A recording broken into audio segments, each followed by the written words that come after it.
Sachez les enfants, nous allons lire Haremot Kedoshim. La paracha de Kedoshim, c'est une des parachutes les plus importantes de la Torah, puisque Rachid dit, d'abord que c'est écrit El Kol Adat Ben Israël, Kol Adat, ça veut dire Dieu a insisté que tout le monde vienne, les femmes, les hommes, les bébés, tout le monde. Pourquoi? Mipene Sherov Goufé Torah Elohimba. La majorité des lois de la Torah dépendent d'elle. Alors, n'expliquez pas la majorité des mitzvot, parce que là, dans la paracha de Kitetse, là-bas, il y a 60, il y a là-bas au moins 82 mitzvot. Qu'est-ce que ça veut dire? Rov Goufé Torah. Ça veut dire les principaux mitzvot de la Torah, ils sont ici, surtout Ben Adam la Havero. Et le Sfat Emet, il ajoute, il dit parce que c'est écrit Sherov Goufé Torah Teloim Ba, qui c'est Ba dans la mitzvah de Kedoshim Tiyu. Si tu fais Kedoshim Tiyu, alors là, la majorité des lois de la Torah dépendent de celle-là. On va aller un peu au fur et à mesure. Alors, la question, le Rav de Psisha, Alav Shalom, il a demandé, c'est écrit Kedoshim Tiyu, soyez saints. Il n'y a pas de Vav dans Kedoshim. Et juste après, Ki Kadosh Ani Hashem Lokechem, il y a Vav. Pourquoi le premier il n'y a pas Vav et le deuxième il y a Vav? Il dit une chose qu'on a déjà dit, si vous vous rappelez. On dit une fois, Hashem Oz Le'amoiten. Hashem il donne de la force à son peuple.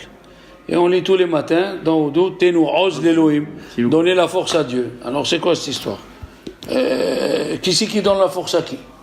Le bon Dieu, il a dit, aidez-moi les enfants. Quand vous priez, vous étudiez, vous me donnez la force de lutter contre le mal, bien sûr, et d'aider mes enfants. Ça veut dire, nous, on aide Dieu. Alors ici aussi, il dit une chose extraordinaire. Il dit, Akadosh Baruch Hu, Kedoshim Tiyu, soyez saints, sans vav. Pourquoi? Ki Kadosh Ani, moi je tire la sainteté de vous. Si vous me donnez, si vous êtes saints et vous me donnez la sainteté, alors moi je serai plein. Parce qu'il y a le vav dans Kadosh. Maintenant, on sait qu'il y a une discussion entre Rashi et le Ramban sur Kedoshim Tiyu. On l'a vu l'année dernière. Est-ce que c'est pour les mariages interdits ou bien pour le manger toute la Torah, comme il dit le Ramban? Mais Orahaim Kadosh, lui, il a une autre approche. Il a dit Kedoshim Tiyu, c'est venu à celui qui sait se retenir de faire la Avera, comme elle dit la Gemara dans Kedoshim, dans Kiddushin Daf Lamed, Aleph. Même un jeune homme, même un vieux, même une femme, s'il se retient de faire la Avera, Kedoshim Tiyu. Akadosh Baruch Hu, il lui envoie une sainteté qu'on ne peut pas s'imaginer. Kedoshim Tiyu. Ça veut dire même pour lui, la Kedusha, elle vient quand quelqu'un, il sait se retenir. S'il sait se retenir, alors, Ki Kadosh Ani Hashem Elokechem. Alors il y a un monsieur, il a dit au Rav, comment je vais devenir Kadosh? C'est très difficile. Il lui a dit, mais commence et Hashem il va t'aider. La mitzvah de El Kol Adat, même une femme, même un homme, Kedoshim Tiyu. Et surtout la Kedusha, elle vient par les yeux. Si, oui, comme il a dit le roi David, il enlève dans le Tehillim, il a enlevé ses yeux de voir du mal. Et le tour, il a écrit, quand on dit Kalkan Nesher, ça revient sur quoi? Kalkan Nesher, c'est pour les yeux. Il y avait un monsieur, le pauvre, il était obligé, il était laitier à Jérusalem. Comment il va faire? C'était son métier. Et il venait avec le grand pot et les femmes venaient et il leur donnait dans les pots de 1 litre du lait. Comment il va faire pour ne pas les voir? Il faisait 2 choses.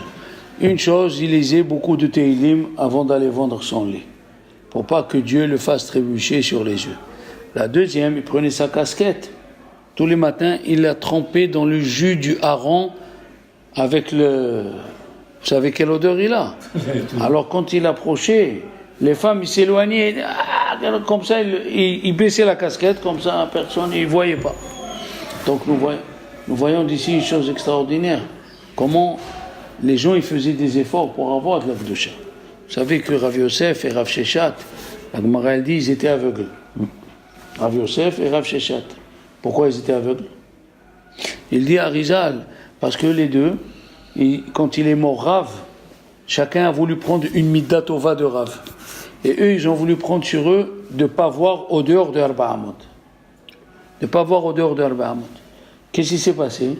Ils se sont rencontrés, ils ont dit on n'arrive pas. On n'arrive pas à avoir plus de 2 mètres. Qu'est-ce qu'ils ont fait? Eh bien, ils ont pris 2 couteaux, ils se sont crevés les yeux pour ne pas voir au-delà de... Les yeux, c'est un grand Yetzirah, il faut voir. Les yeux, malheureusement, ils nous jouent des tours parce qu'ils nous font rentrer dans l'imagination. Ils te fait voir quelque chose et toi, pendant un instant, tu fabules et en vérité, c'est rah. Dès que l'image est passée... Alors, il a dit ici, on dit Ish imo ve'aviv tiraou. Un homme, son père, sa mère et son père, vous craindrez. Sa mère et son père, vous craindrez. Et qu'est-ce que c'est craindrez? Oui, il dit Rashi, enfin dans Masechet Kiddushin, il a dit, il ne faut pas parler à sa place, il ne faut pas prendre sa place. Oui, il ne faut pas parler à sa place, il ne faut pas prendre sa place. Alors il dit le Sfat Emet, eh bien il y a le même verset pour Dieu, c'est écrit Et Hashem Elokecha tira, tu craindras Hashem ton éternel. Si c'est la même phrase, qu'est-ce qu'il nous dit pour le Père? Ne parle pas à sa place, ne prends pas sa place, ne dis pas il a raison. Eh bien la même chose avec Dieu. Il dit le Sfat Emet, arrête de diriger le monde, arrête de dire à Dieu ce qu'il faut faire. Pourquoi tu m'as fait ça? Pourquoi tu m'as pas fait ça? Non. Comme à ton père tu le contredis pas, tu lui prends pas sa place, la même chose à Dieu, tu dois faire pareil. D'accord? Et Hashem Elokecha tira, à la même chose, Ish imo ve'aviv tiraou. Oui. Maintenant, il demande le Hinour dans la misva de brûler les corbanotes, le reste des corbanotes. Il demande pourquoi on brûle les corbanotes? Pourquoi on ne donne pas le reste de la viande à des pauvres? Pourquoi on ne donne pas le reste de la viande ou bien on le laisse jusqu'à demain? Allez, tu veux dire que c'est kadosh? Laisse jusqu'à demain pour manger. Il a dit le Hinour, c'est venu nous apprendre une chose fantastique. C'est venu nous apprendre que Dieu veut qu'on apprenne le bitachon. C'est quoi le bitachon? Ne te prive pas aujourd'hui pour laisser pour demain. Il a dit le Malbim dans la paracha de Béchalah. Une fois c'est écrit les filles ochlo et une fois c'est écrit kefi ochlo dans la manne. Il a dit les filles ochlo, ça veut dire mange comme tu as l'habitude de manger. Qu'est-ce qu'ils ont fait certains juifs? Ils n'ont pas cru dans ce qu'il a dit Moshe. Ils ont mangé, chacun il avait 5 kilos de manne. Ceux qui ont mangé 5 kilos, ils ont eu pendant 40 ans 5 kilos. Celui qui a mangé 1 kilo parce qu'il n'a pas cru dans les paroles de Moshe Rabbeinu, eh bien il a eu 1 kilo tous les jours, que 1 kilo. C'est pour ça, au début c'est écrit les filles ochlo, mange selon ce que tu veux. À la fin c'est écrit que filles ochlo, comme il a mangé. Les filles ochlo et kefi ochlo. Ils ont dit Chachamim. Qu'est-ce qu'ils ont dit Chachamim? Rabbi Shimon Bar Yochai, bientôt c'est la Iloula lui. Il a dit, la Torah, je vous l'ai dit, elle nous raconte que la manne, elle avait une bonne odeur. Oui. Et après la Torah nous a dit, et les Juifs, ils prenaient la manne et le faisaient moudre dans le moulin. Qu'est-ce qu'on dit faisaient moudre dans le moulin? Il a dit, Rabbi Shimon Bar Yochai, que celui qui croyait en Hachem, il prenait la manne, il la mangeait, là-bas il avait tous les goûts. Mais celui qui met en doute les paroles de Dieu, il a commencé à dire, viens, je vais voir si c'est comme de la farine. Il goûtait que le goût de la farine. C'est comme ça. Et d'ailleurs, il a dit, quand la paracha de Be'alotra, c'est écrit, Chatou ha'am velakitu. Pourquoi c'est écrit Chatou? Ça veut dire qu'ils se sont étendus. Eh bien, Chatou, ça vient du mot shtout. Shtout, ça veut dire que c'est de la force. Alors, il a dit Chatou, ça vient du mot shtout. Il faut avoir la imuna que tout ce que tu as, c'est de Dieu et tout ce qu'il te donne, c'est de Dieu. Il a dit Chafetz Chaim, celui qui a un magasin et il ouvre une deuxième porte dans la boutique pour que les gens y viennent, c'est un manque de imuna. C'est un manque de imuna à donner. Il faut savoir que tout ce que tu as, comme la lèpre, on a vu la semaine dernière, chaque chose il est calculé. Les gens ils ont cru des fois à la retraite ils vont mourir, qu'est-ce qu'ils vont faire? Et Akadosh Baruch Hu, chaque fois il a sauvé chacun dans la situation où il était. Il a dit, Rabbi Meir Baal HaNis, elle raconte la Gemara, il est arrivé dans une ville qui s'appelle Mamlo. Il a vu Shehour et Roche. Il a vu les gens, que des gens aux cheveux noirs. Qu'est-ce que ça veut dire? Que des jeunes, il n'y avait pas des vieux. Il n'y avait pas des vieux. Alors qu'est-ce qu'il il est approché, il leur a dit, peut-être vous êtes de la maison de Élie. Élie, c'est écrit que Dieu il a maudit la maison de Élie qui vivent que jusqu'à 18 ans. Il a dit non. Il a dit alors, donnez-nous. Il a dit, les gens ils meurent jeunes. Qu'est-ce qu'il a dit, Rabbi Meir? Il a écrit dans le verset, il leur a dit, faites tzedaka. Faites beaucoup de tzedaka. C'est écrit dans le Tehillim. Ateret tiferet seva. Bederech tzedaka yelecho. Tu veux vivre avec beaucoup de cheveux blancs, fais tzedaka. On le voit qu'est-ce qu'elle fait la tzedaka. Regardez les enfants. Ici, dans la paracha de Hémor, au début de la paracha, c'est écrit qu'un Kohen, il doit s'impurifier les Hémor à sa mère ou la vive et à son père. Le Kohen normal. Après, c'est écrit et à Kohen, Agadol Mecham. Et le grand Kohen, oui, les Aviv ou l'Imo. Il a dit d'abord le père et après la mère. Merci. Pourquoi il a fait? Le Even Ezra, il a dit pourquoi c'est écrit. Le Even Ezra, il pose la question. Pourquoi c'est écrit les Imo la vive? C'était à l'époque, parce qu'aujourd'hui ça a changé. Il a dit les mamans, ils mourraient avant le père. La mère mourrait avant le père. Comme ça, il dit le Even Ezra. Aujourd'hui, on voit plutôt que les femmes ils vivent plus longtemps que les hommes. Mais en tout cas, la majorité peut-être du Olam, c'est que la mère, elle mourrait avant le père. Alors, quand la Torah, elle a dit, prendra le deuil pour les parents, elle a écrit la mère en premier. Mais ici, le Kohen Gadol, vous vous rappelez? Le Kohen Gadol, qu'est-ce qu'elle faisait la mère? Elle allait donner à manger à ceux qu'ils ont tués sans faire exprès, pour qu'ils prient que leur fils reste vivant. Alors le père, il vivait plus que la mère. Comme tu fais chesed, comme elle dit la Gemara, elle dit dans Yebamot et dans Rosh Hashanah, Abaye et Rabba, les deux, ils descendaient de Beth Eli. Ils devaient mourir à 18 ans. Abaye, il est mort à 40 ans. Pourquoi? Parce qu'il a étudié la Torah. Rava, il est mort 60 ans. Pourquoi?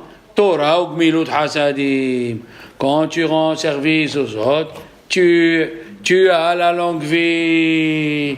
Moi, je vous ai raconté que j'avais une cousine à Cannes. Et pendant 30 ans, elle s'est occupée des vieux, de les amener à Hanouka, la synagogue, et de le faire Seudat Purim. À 62 ans, elle a dit à une autre cousine à moi, ça y est, ça fait 30 ans que je suis fatigué, je ne veux plus le faire. Je peux faire, cette année, je ne veux pas m'occuper de Hanouka, qui s'occupe le rabbin. Elle est morte le deuxième jour de Hanouka. Pour te dire, ne rouspète pas quand tu fais du chesed, parce que quand tu fais du chesed, tu allonges la vie. Il y avait, chez le Rav de Brisk, il y avait un homme, il venait tous les Motsai Shabbat, tous les Motsai Kippour, excusez-moi, et il chantait une chanson avec lui, parce qu'il s'occupait de sa fille. Il avait une fille handicapée.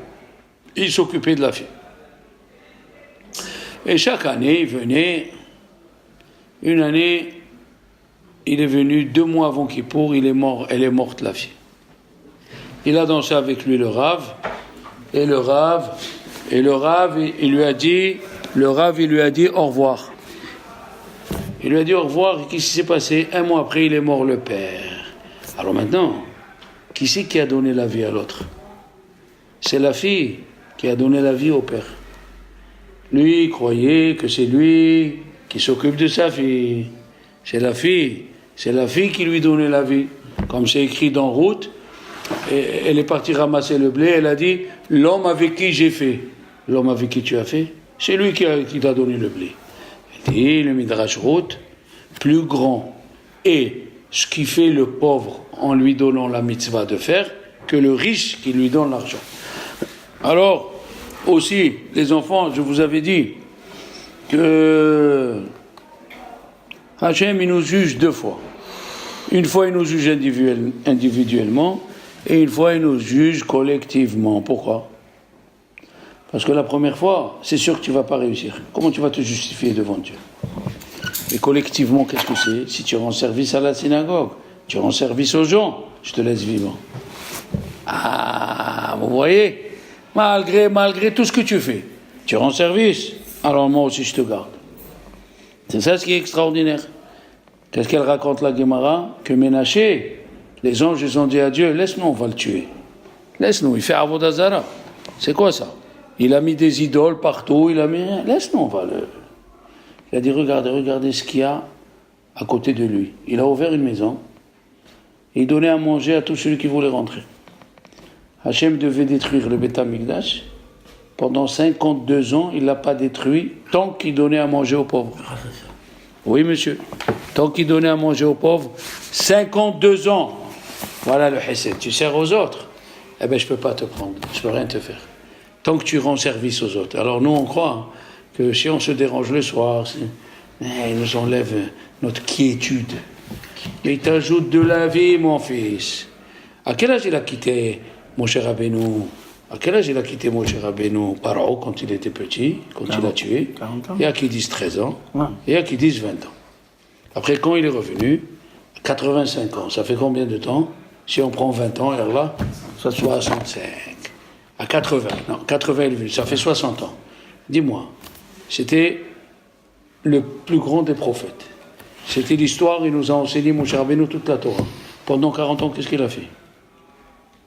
Il a dit Rabbi Hizkiel Levinstein, tant que Moshe travaillait pour les autres, on écrivait son histoire. Pendant 40 ans, il n'était que pour lui, on n'écrit pas l'histoire. Extraordinaire. C'est extraordinaire que nous, on pense que c'est un fardeau de... Je connais quelqu'un, le pauvre, il était dans une synagogue.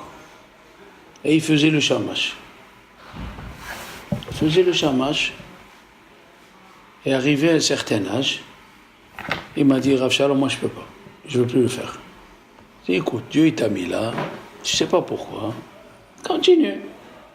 Il a arrêté, 4 mois.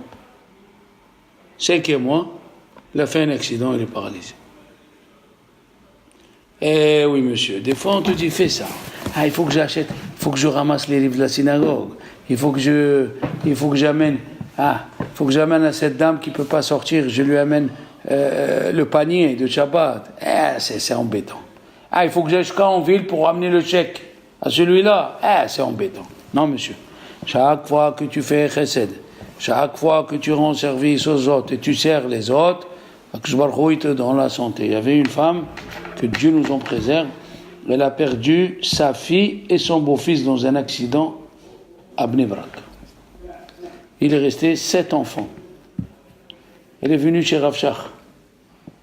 Elle lui a dit, regarde, je ne vais pas contre Dieu, ce que Dieu il a fait, mais 7 enfants. Il lui dit, Rav Shach, je te bénis, que celui qui s'occupe des petits-enfants, il restera jeune. Elle est morte à 100 ans. Ils lui ont pris la photo, et il y a un docteur qui a vu comme ça les photos, il a dit, c'est des mains de femmes de 20 ans. Tu t'occupes des autres. La même chose ici, la femme du Kohen, elle a donné à manger au Kohen, et alors là, Baruch Hashem, le père, il a vécu plus longtemps. C'est écrit, et oui. Donc, on a pris le bitachon, on a pris la tzedaka. Tzedaka tatzil mimavet. Oui, la tzedaka, elle sauve de la mort. On a vu ce qu'il a fait Rabbi Akiva. Il y a des histoires et des histoires. Rabbi Yitzhak, il raconte le Zohar. Rabbi Yitzhak, c'est l'élève de Rabbi Shimon Bar Yochai. Rabbi Yitzhak, il était dans le marché. Il est venu un pauvre, il lui a dit, donne-moi un petit sou. Il lui a dit, mais j'ai un tout petit sou, tu feras rien avec. Il lui a dit, le pauvre, mais moi aussi j'ai un petit sou. Si tu me donnes 2 sous, j'achète un pain. Il lui a dit, je te donne. Il lui a donné. Dès qu'il lui a donné, il est parti. Rabbi Yitzhak, il rêve. Ça veut dire que c'est un avertissement. Il rêve qu'il était en train de se noyer dans l'eau, le bateau il s'est cassé, et il tendait la main à Rabbi Shimon bar Yochai. Rabbi Shimon il tendait la main pour le prendre, et Rabbi Yitzhak il tendait, et il se voyait noyer. Au moment où il allait se noyer, il voit le pauvre à qui il lui a donné la pièce, le pauvre il prend les 2 mains, il les colle. Et Rabbi Shimon il le sort de l'eau. C'est vrai, non mais attendez, regardez ce qu'on voit d'ici. C'est vrai que là, on voit d'ici que la tzedaka sauve de la mort. Mais on voit encore plus grand que ça. Que même avec le mérite de Rabbi Shimon bar Yochai, ça n'a pas suffi. Il fallait tzedaka. Ah, Rabbi Shimon, non monsieur. Rabbi Shimon bar Yochai, plus tzedaka. Bar Yochai alayhi salam, en 1948, ils sont venus beaucoup de gens qui ont quitté l'Allemagne. Il sont venus beaucoup de gens qui ont quitté l'Allemagne, ils se sont installés à Jérusalem un peu. Un jeune homme, le pauvre, il est venu, il avait 20 ans, 21 ans, et il est passé du côté où il y avait les Jordaniens qui ont pris la ville, et par les murailles, il tirait. Hein? Tzlaf. Qu'est-ce qu'on a dit? Hein? Et tireur d'élite, sniper. Ils lui ont donné 2 balles dans les pieds. Il s'est traîné, jusqu'à qu'il est arrivé au quartier juif, ils l'ont sauvé, mais les 2 pieds, ils avaient une balle. Et l'hôpital qui était dans le côté jordanien, il ouvrait que 2 jours pour les juifs et le reste pour les arabes. Quand ils l'ont amené, de lundi, de mardi jusqu'à jeudi, la plaie, elle avait déjà... il lui a dit, le docteur, pour que tu restes vivant, on doit te couper les pieds. Il a dit non. Il a appelé ses copains, des gens de la communauté. Il a dit voilà, moi je vous paye le billet, amenez-moi à Rabbi Shimon bar Yochai. Je vous parle en 1948. Il y avait ni autoroute, ni... M'skin, qu'est-ce qu'il va faire? Ils lui ont dit, mais tu sais combien de temps? Je m'en fiche. On voyage 24 heures. Et ils sont partis. D'une charrette à une autre charrette, d'un petit car à un autre car, jusqu'à qu'ils sont arrivés. Ils sont arrivés, ils étaient morts. Il leur a dit, laissez-moi à côté de la tombe de Rabbi Shimon bar Yochai. Et vous, allez manger, je sais que vous crevez de faim. Il a dit, toi, il a dit, moi, j'ai pas faim. Et il raconte, il s'est mis à pleurer. Rabbi Shimon, j'ai plus de père, j'ai plus de mère, j'ai plus de frère, je veux me marier pour avoir une descendance, Rabbi Shimon. Les autres, comme ils avaient faim, ils ont mangé au moins pendant 1 heure. Pendant 1 heure, ils ont mangé. Quand ils sont revenus, ils l'ont trouvé debout en train de danser. Il y avait les pieds, c'était bleu, il fallait les couper, ils ont trouvé les pieds comme un enfant, et ils dansent, Rabbi Shimon bar Yochai, Rabbi. Ils ont dit, qu'est-ce qui s'est passé?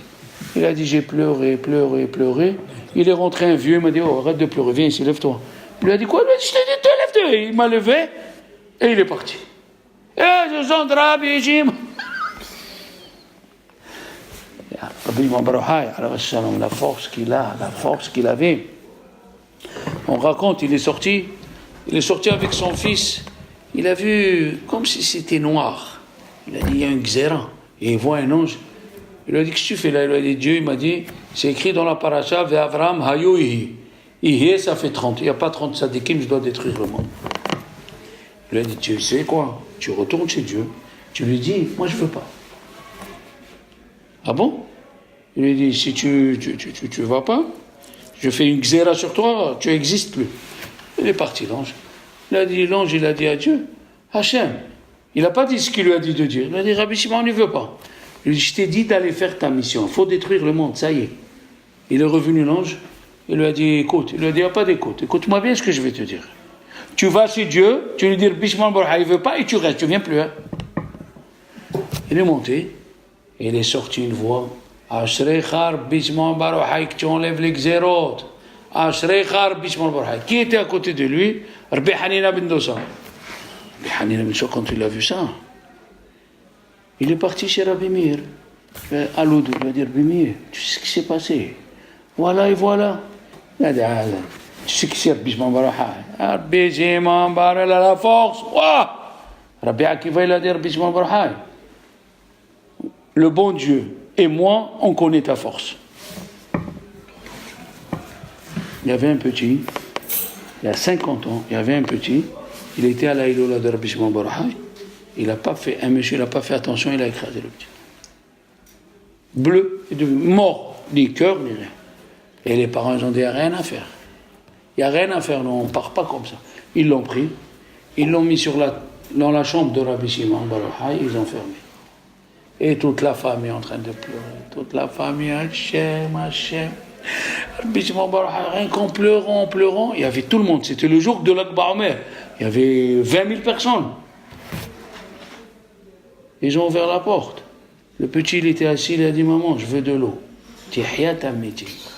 Tihya tametin. Et Shimon Bar Yochai, Gemataria, Tihya tametin. Comme ça, elle dit le Bnei Sar. Shimon Bar Yochai, Gemataria, Tihya tametin. Et Shimon Ben Yochai. Et Shimon Bar Yochai, c'est la Gemataria Urfati, il guérit les gens. Et ce qu'il y a chez Rabbi Shimon, c'est pas qu'il faut être un grand rabbin pour lui demander. N'importe quel juif qui se colle à Rabbi Shimon, il écoute.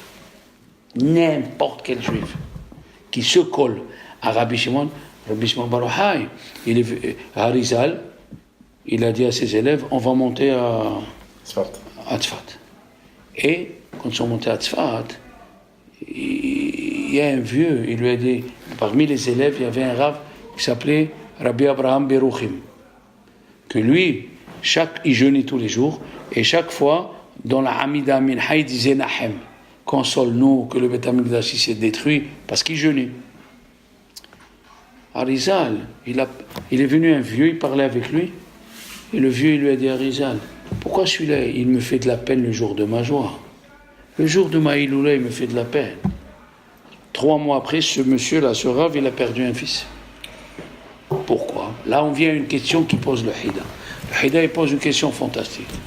Pourquoi, quand il est mort, Moshe Rabbeinu, il y a des gens qui jeûnent, et quand il est mort, Rabbi Shimon Bar Yochai, on fait la fête? Tu as compris cette question? Pourquoi, quand il est mort, Moshe Rabbeinu, on pleure, on gjdron, et quand il est mort, Rabbi Shimon Bar Yochai, on fait une fête? Pourquoi? Il a dit, quand est-ce qu'il a écrit la Hidera, les secrets, Rabbi Shimon Bar Yochai, quand? Avant de mourir. Donc le jour où il est mort, la Torah, elle est sortie. Alors on fait une fête. Mais quand il est mort, mon cher Rabbeinu, qu'est-ce qu'il dit la Gemara? Ils ont oublié 3000 halachot. Là, il faut pleurer. Jusqu'à qu'il a 30 jours, ils ont voulu tuer Yoshua. Ils ont voulu tuer Yoshua Benoun. Jusqu'à que Otniel Ben Kenaz, le petit frère de Hur, de Kalev, excuse-moi, il a commencé à faire pile-poule sur pile-poule jusqu'à qu'il a rattrapé. Sinon, ils ont voulu le tuer. Alors, pour ça, maintenant, pourquoi on pleure pour les élèves de Rabbi Akiva qui sont morts? Il a dit, Rabbi Hiskiel Abramski, parce que toute la Torah qu'ils avaient, elle est partie avec eux. Et si on avait ces livrets Torah, peut-être un monsieur, il aurait écouté un livret Torah de ses élèves, et comment il serait renforcé dans la Torah. Il serait renforcé dans la Torah. Le Hida, il dit, pourquoi il a fait une fête, Rabbi Akiva, le jour où ils sont morts, les 24 000? Pourquoi on fait une fête? Il n'a pas fait de fête, Rabbi Akiva. Mais nous, pourquoi on fait une fête? Sans le Zohar. Il a dit le Hida, parce que à son âge de Rabbi Akiva, il avait 104 ans quand ils sont morts les 24 000. Et il a trouvé la force de ne pas se décourager et d'enseigner aux saints qui restaient. Combien? On a parlé plusieurs fois quand quelqu'un décourage un autre, on a parlé. Le plus grand des péchés, c'est le découragement. Et Rabbi Akiva, il est parti puiser la force en lui pour ne pas se décourager et que la Torah, elle sera rediffusée. Donc, après, Rabbi Shimon Bar Yochai, Shalom, il a fait des choses. Il était assis avec son fils et il y avait un chasseur. Des fois, il arrivait à prendre l'oiseau, des fois, il n'arrivait pas, des fois... Alors Rabbi Al-Azhar, il a dit à Rabbi Shimon Bar Yochai, papa, qu'est-ce qui se passe ici? Il a dit, regarde, quand tu veux attraper l'oiseau, il n'arrive pas. Moi, j'entends du ciel, dimos. C'est quoi dimos? Il n'arrivera pas à attraper l'oiseau. Et s'il l'attrape, j'entends une voix du ciel, c'est fikoula. Ça veut dire qu'il peut le prendre. Ça veut dire que Bishman Barha, maintenant, il écoutait ce qui se passe dans le ciel, il écoutait Maoler, Maloler, qu'est-ce qui se passe pas. À force de Bishman Barha. Il a dit, une fois, Rabbi Ouda, il a vu Rabbi Yitzhak, il a dit Rabbi Yitzhak, qu'est-ce qu'il y a? Rabbi Ouda, il a dit Rabbi Yitzhak, qu'est-ce qu'il y a? Il a dit, je sens que je vais mourir. Il a dit, viens, on va chez Rabbi Shimon. Ils sont rentrés chez Rabbi Shimon Baruchai, il y avait le Malach HaMavet dehors. Il lui a dit, Rabbi Shimon Baruchai, est-ce que tu as vu ton père? Il a dit, j'ai pas vu mon père. Parce que quand tu vois les proches, c'est que c'est proche. Il lui a dit, non, j'ai pas vu. Il a dit, celui qui est rentré ici, il est sous ma protection. Ceux qui ont le droit de rentrer, ils rentrent. Ceux qui n'ont pas le droit de rentrer, ils rentrent pas. Ils écoutent une voix que Dieu il rappelle le Malach HaMavet. Il a dit, Rabbi Yitzhak, tu as prié pour lui, il restera vivant. Et si tu veux, il vient avec toi le jour où tu vas partir.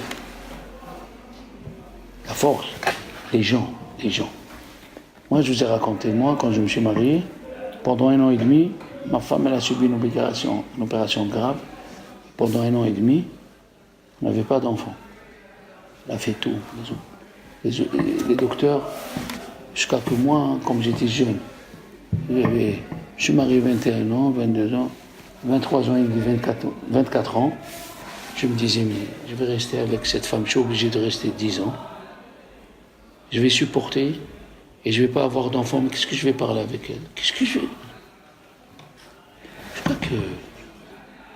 qui m'a pris? La Iloula de Rabbi Shimon, on ne la faisait pas à la Yeshiva. J'ai dit à ma femme, Esther, tu sais qu'à la Yeshiva, ils ne font pas la Iloula, viens, on va prendre tout ce qu'on a à la maison, on va aller.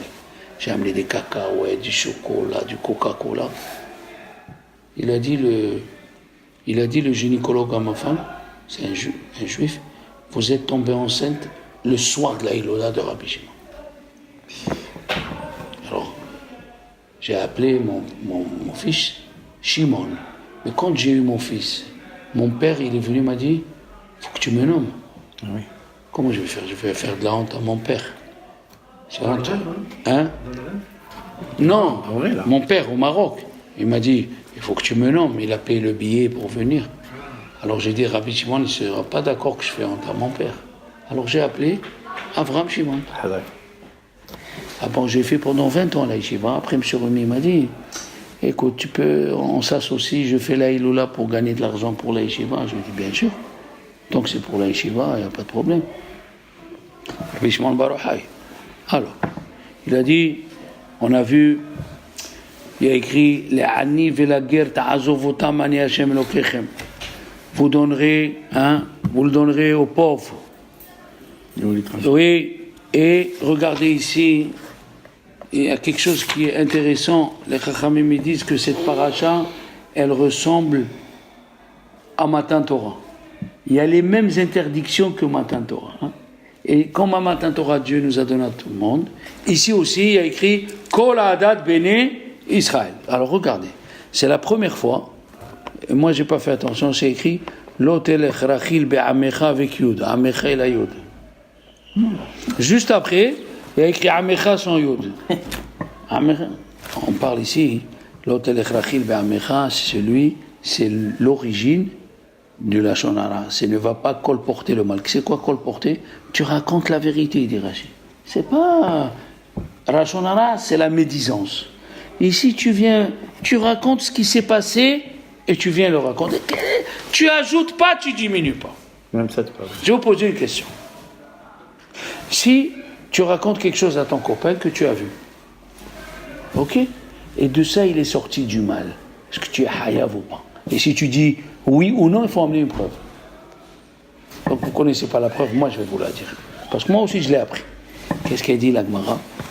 La Gemara elle dit, il y avait 3 chachamim qui étaient réunis. Hein? Rabbi Shimon, Rabbi Yossi et Rabbi Ouda. Alors ils ont commencé à parler des Romains. Lag, c'est Shabbat. Dans la Gemara de Shabbat, Daf Lag. C'est Mamash Lagba Omer. Il a dit, ils sont partis. Rabbi Shimon a dit, les Romains, tout ce qu'ils ont fait, c'est pour eux.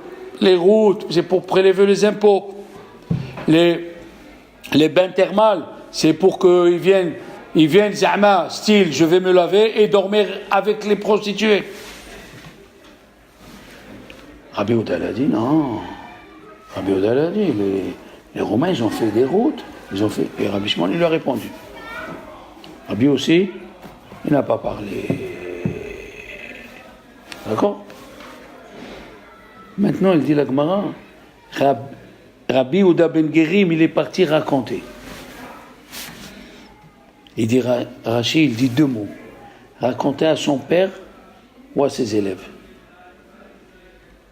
Pourquoi il a dit ça, Rashi? Parce que c'est pas possible qu'un Tana, comme Rabbi Ouda ben Gerim, il va raconter ça aux Romains, il fait la Shonara sur Rabbi Shimon bar Yochai. C'est impossible. Qu'est-ce qu'il dit, Rashi? Il est parti raconter à son père, ou à sa mère, ou aux élèves. Qu'est-ce qu'ils ont fait les élèves ou la mère? Ils sont venus raconter. Donc toi, tu n'es pas parti voir les Romains. Ils ont dit les Romains, Rabbi Shimon, il faut le tuer. Rabbi aussi, puisqu'il n'a pas parlé, qu'il aille dans la ville de Tzipori, qu'il va s'exiler. Et Rabbi Ouda, qui a parlé du bien de nous, chaque fois qu'il y a une réunion de rabbins, c'est lui qui parle en premier. Il va être chef de conférence. Pas mal. Après, la Gemara elle raconte, après 13 ans, ça veut dire après 12 ans, ils sont sortis, tout ce qu'ils voyaient brûlait, tellement ils étaient saints. Il a dit, Dieu, vous allez détruire mon monde. Ils sont rentrés un an. Après, ils ont écouté une fois, parce que la première fois, ils ont écouté que le Navi est venu, leur a dit, celui qui vous veut du mal, il est mort. Le César, il est mort. Mais la deuxième fois, quand ils sont sortis, d'où l'importance de ce qu'on a parlé plusieurs fois, ils ont vu un juif qui avait 2 bouquets de hadas, de myrte. Il a dit, pourquoi 2 bouquets? C'est quoi ces bouquets? Il a dit, les Shabbat. Pourquoi 2? Il a dit, un Shamor et un Zachor. Il a dit à ses enfants, regardez comment les juifs sont mechabdim Shabbat. Dans la Torah, il n'y a pas écrit qu'il faut amener le parfum, qu'il faut, non. Et quand même, les juifs, ils ajoutent de même pour faire Boré Mini Samim. Parce qu'il a dit, Rabbi Abraham Azoulay, que celui qui ne fait pas Boré Mini Samim le soir de Shabbat, les malachim, ils n'ont pas où s'asseoir, et samedi soir, ils maudissent tous les gens de la maison. Donc il faut faire attention, le vendredi soir, de faire Boré Mini Samim. C'est très, très, très, très important. D'accord? Alors on continue. Qu'est-ce qu'il a dit? Pourquoi il y a écrit Yud? L'ot elech rachil ve'amecha, celui qui parle à Shonara, c'est comme s'il a transgressé les 10 commandes. L'ot elech rachil ve'amecha. Même si tu parles indirectement, et ça a fait du mal, tu es hayav, comme ça il est possède à Rambam. Comme ça il tranche à Rambam. Et d'après le Maharsha, qu'est-ce que ça veut dire l'onagou kavod zevazé? Ils ont parlé la Shonara. Alors Rabbi Yaakov Neiman, il a dit quelque chose de fantastique dans son livre. La Gemara, elle n'a pas dit ils sont morts d'une épidémie. Il a dit, la Gemara, elle a dit ils sont morts du cancer de la gorge. Mais la Gemara, elle a continué parce qu'ils n'ont pas fait kavod un à l'autre. La Gemara, elle n'a pas passé la pommade à personne. Toi, tu dis qu'ils sont morts d'une épidémie du cancer de la gorge. Ils viennent Hakam, ils disent pas du tout. Ils sont morts parce qu'ils ont parlé de la Shonara un de l'autre. La Torah, elle ne cache pas. Elle ne cache pas, elle ne passe pas la pommade. Regarde comment les Chachamim y voient. Rav Papa, il est tombé des escaliers.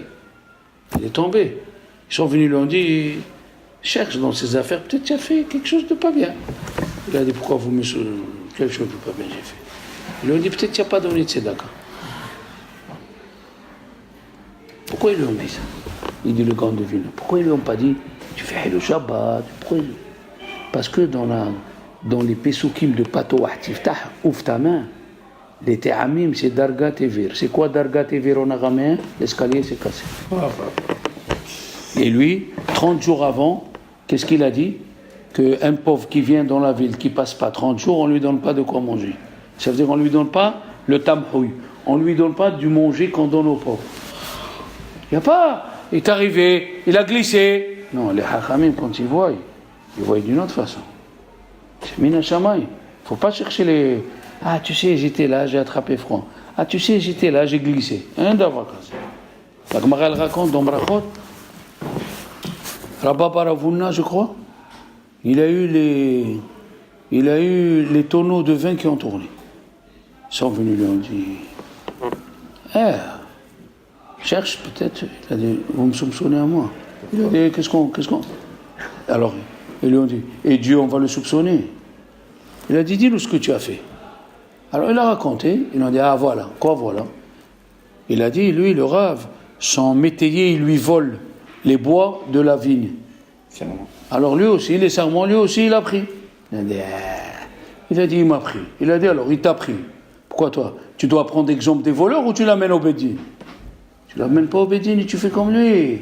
Voilà pourquoi toi, qu'est-ce qu'ils ont dit, Chachamim? Chachamim, ils ont dit, ou le vinaigre, il s'est transformé en vin, ou le vinaigre est arrivé au prix du vin. Mais il n'y a pas, ah, c'est le froid. Il y a eu du froid et les tonneaux, ils ont tourné. Toute chose, il est calculé. Il faut savoir ouvrir les yeux. Alors la même chose. Qu'est-ce que ça veut dire l'onagukavot? Il y a un qui a dit une chose fantastique. Une chose fantastique dans le livre Ayun Yaakov. Dans le livre Ayun Yaakov, il a dit, tu es dans un endroit, un type, tu es en train de manger. Et tu lis le journal, il y a eu 5 morts. Ça t'empêche de continuer à manger. Tu manges. Mais si c'est écrit, le fils de la voisine, Simha, tu dis, le fils de la voisine est mort, ça te touche. Mais quand c'est les autres, ça te touche pas. Il a dit, dis-moi, admettons qu'ils étaient les 24 000 dans une yeshiva. Les 24 000 dans une yeshiva. Oui? Jusqu'à l'Akba Omer, combien ils mouraient par jour? 800. Tu as entendu que les élèves, ils ont dit, on va se rassembler, on va prier. Ça a touché quelqu'un? C'est ça, l'onagukavot, c'est mal. Comment? Tu entends des morts dans la même yeshiva, tu entends... Quand c'est quelqu'un que tu connais, ça te touche, et quand c'est quelqu'un que tu connais pas, ça te touche pas. C'est ça, c'est l'onagukavot. Tu entends qu'il y a des morts dans la yeshiva, tu te lèves pas, tu fais pas. Hein? Rabbi Chizkiel Levinstein, lui, il a une autre idée. Il a dit que ça veut dire l'onagukavot c'est basé. Ils ont travaillé sur eux, sur la mida du kavod. Mais, monsieur, il a dit Rabbi Israël Salanter, si toi ton kavod, il est très fin, mais le kavod de ton copain, comme Avram Avinu. Avram Avinu, c'était un homme saint. Et quand même, qu'est-ce qu'il a fait aux anges? 3 langues. Ça veut dire, si toi tu n'aimes pas, il ne faut pas enlever à ton copain parce que toi tu n'aimes pas. Il a dit, Rabban Gamliel, il a envoyé son serviteur Tavi, il a dit, va m'acheter quelque chose de bon au marché. Il lui a amené la langue. Il fait très bon. Le lendemain, il lui a dit, bon, hier j'ai profité, amène-moi quelque chose de mauvais. Il lui a amené la langue. Il a dit, c'est quoi? Il a dit, la langue, elle peut parler du bien, elle peut parler du mal. La langue, comme Rabbi Akiva, il a invité ses élèves, il leur a fait un repas, de la langue crue et de la langue cuisinée. Et tout le monde poussait la langue crue pour manger la langue. Il a dit, vous avez vu les enfants? Gardez la langue propre, parlez du bien de vos amis, c'est des parachutes, c'est de l'or, ces parachutes. Il dit le Zohar, quand Rabbi Shimon Bar Yochai est arrivé à cette paracha, tous les amis et Rabbi Shimon, ils étaient contents. À l'âge, parce que quand tu refais chaque chose que tu apprends, surtout la dernière, ne te venge pas. Qui c'est qui peut arriver à ne te venge pas? Les nations du monde, on dit aux nations du monde, pourquoi vous nous poursuivez? Qu'est-ce qu'ils disent les nations du monde? Pourquoi vous avez poursuivi Yosef?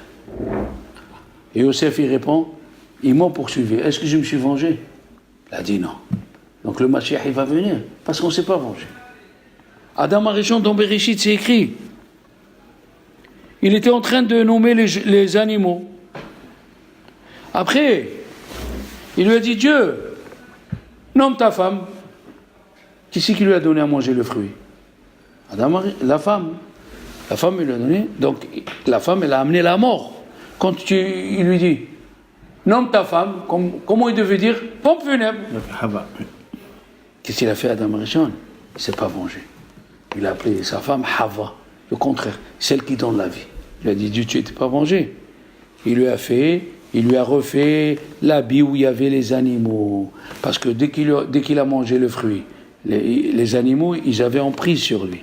Maintenant qu'il ne s'est pas vengé, c'est extraordinaire. C'est pas se venger. Qu'est-ce qu'il a dit? Ils sont venus, on a parlé de ça, pour David Amelech, Hachem Amarlo, qu'il est David.